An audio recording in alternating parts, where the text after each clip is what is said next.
Ladies and gentlemen, this is me, Devin Townsend, coming to you live from the time after the last time that I spoke to you. Now, ladies and gentlemen, the infinite present. I am in the basement of Rock Hard Studios, absolutely. I'm juxtaposed with this green background with my buddy's black jacket, which is not something I normally wear because it implies that I'm actually thinking much more somber thoughts than I usually am. Regardless, here we are, and today's topic will be the first take when you're recording, because not only am I an absolutely desperate musician heading rapidly towards 40 with very little hair and teeth that I could eat a pear through a tennis racket with, I am also a producer. That's right. Ladies and gentlemen, I've produced some of the worst bands and some of the shittiest sounding records of all times, including my own.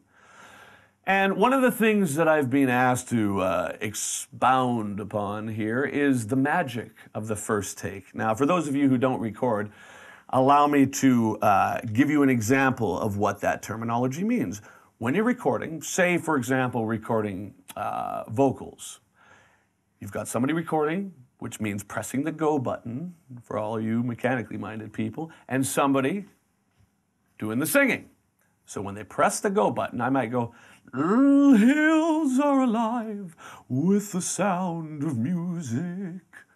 And I think, well, that's an absolutely straddling take. I had no idea I would be singing Mary Poppins in the basement of Rock Hard. This is great. Keep it, cut it, print it. But then someone might say, well, hang on, Dad. It was a good idea to sing Mary Poppins in the basement of the esteemed Rock Hard mansion here. But I think you were a little flat on the music. You can play this back and check that, and I think you'll find that I was flat. In all honesty, I was probably flat on all of it, but I'm not saying. Now, one of two things can happen. I can either say, you know what, man, for the sense of the vibe, let's just go with it, dude, because we got tons of other things, and in all honesty, because I nailed that on the first take, I'm in a good mood, and I'm much more willing to do it from here on out. But the producer might say, no.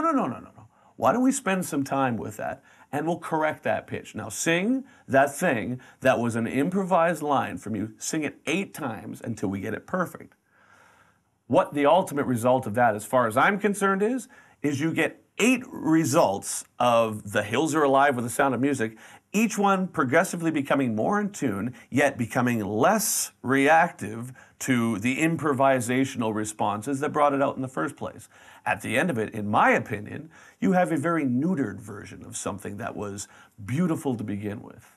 So, I would say, as a producer, keep it. Unless it totally sucks, keep it. And that one little note that's out of tune, put it in Melodyne. Tune it. Ladies and gentlemen, anybody who tries to claim that they're the best singer in the world has obviously not been in a studio for that long, because let me tell you, after about 2 hours of focusing in on your music, unless you are a truly talented singer, which I think I am not, then you will come to the conclusion that maybe the first take is always the best one. And my reasons for that, ladies and gentlemen, this is a very elaborate justification for saying the following. I'm lazy. I don't want to sing it again. In fact, I want to take a dump. And then I want to go eat some noodles. And then I want to go watch Antiques Roadshow in my underwear with a bag of chips beside me. So keep the first take. Tune it. Ladies and gentlemen, this has been Devin Townsend, and this has been a public service announcement. It's which in Canadian means this has been a public service announcement. Enjoy.